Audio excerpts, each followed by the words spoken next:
Yeah, I'm getting fixing to change the lawnmower blade on my beat up old lawnmower here. I got an older one that runs excellent, but we're just going to use this. I just put the 50 weight and the STP in it. Seems to run pretty good. Now, if you want to know which way the blade turns, you see how the recoil mechanism is right here. You can see it's on the right side. So when you're pulling this, right, it's pulling it this way. So obviously that's how the blade turns. I mean, I don't know if there's any one that's installed over there. I think they're all turning, when you're looking at the top of the motor, they're turning the same way as a clock, clockwise. So when you get a blade, you know, here's the cutting edge.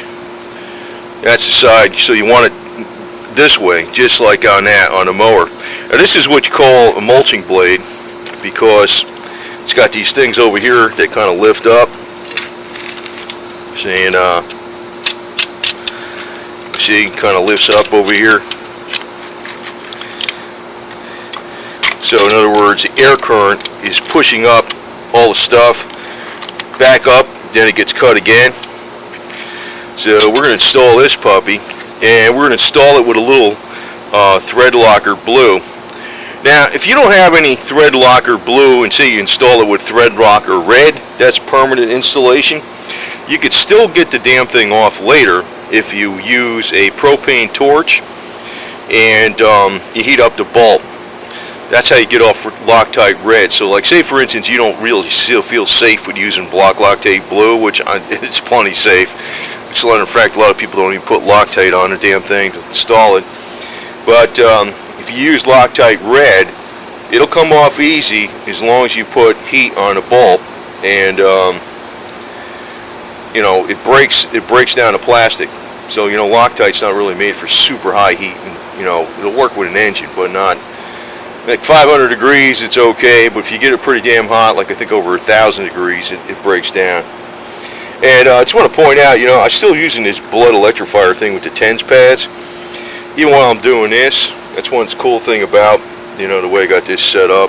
That was set on a separate video, but you know, I could do a lot of bullshit. A lot of stuff when I got this, you know, like that. Now you want to disconnect the spark plug wire, and what I did was I didn't empty the gas tank. What I did was I put a piece of plastic trash bag over the gas cap, because it's got vent holes, or else the gas would just pour out of there. I don't know, maybe a little bit might mix with the oil. I don't think so though. So here's the blade. You can see that damn blade. He's a mighty bit shorter than the original. That's because it's all chopped up, man. And you know, the way to loosen it is I already loosened it, but you hold it here and there like that. You know, that's the way to do it. Especially if you put a little extension on here. That's why I always do that. But if you're holding a blade like that here and you're pushing out like that, that's how you get it, you know. In other words, don't try to hold the blade separate and loosen it. Just, you know, work itself against each other, and then that's how you do it. I mean, it's a lot easier that way. Yeah, and this is one of those universal BS things.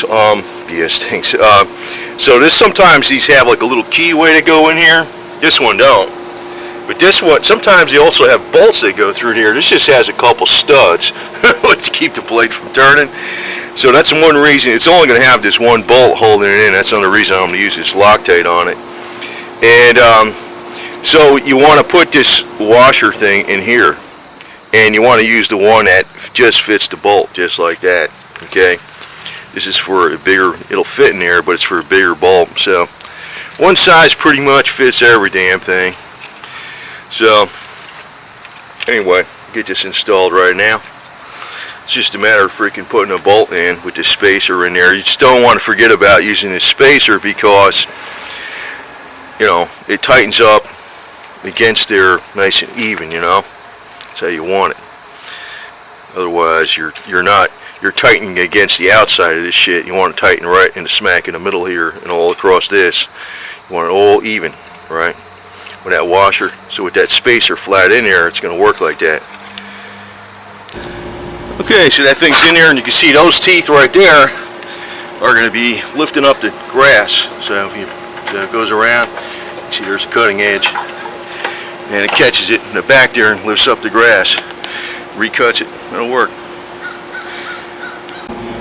And save the old lawnmower blade, because I'll tell you what, sometimes you need to make a bracket, or it could be a bracket, a hanger for your exhaust system or something, or a bracket on your carburetor, or a bracket to hold something up, or maybe you can even make a knife out of this damn thing, because that's pretty strong steel. I'd save it, because sometimes you're just looking for a damn piece of steel. Just save the damn thing. You can always freaking use it for something. I found this out quite a few times. Yeah, even if you got a welder, one other thing you can do too is sometimes you need some steel to weld something in. Maybe you got to fix the where this wheel mounts on the freaking body of the lawnmower or something like that, and you got to make a piece in there. You make it out of that shit. It ain't going nowhere, that's for sure. But it could be a lot of different things, man, that you might need to make something out of. So if you got a welder, that's another thing. I got a couple of cheap MIG welders I use, like with the flux core, but I've been keeping steel just for that reason. Don't throw nothing away. You wind up buying it at Lowe's or Home Depot or some crap. Why do that?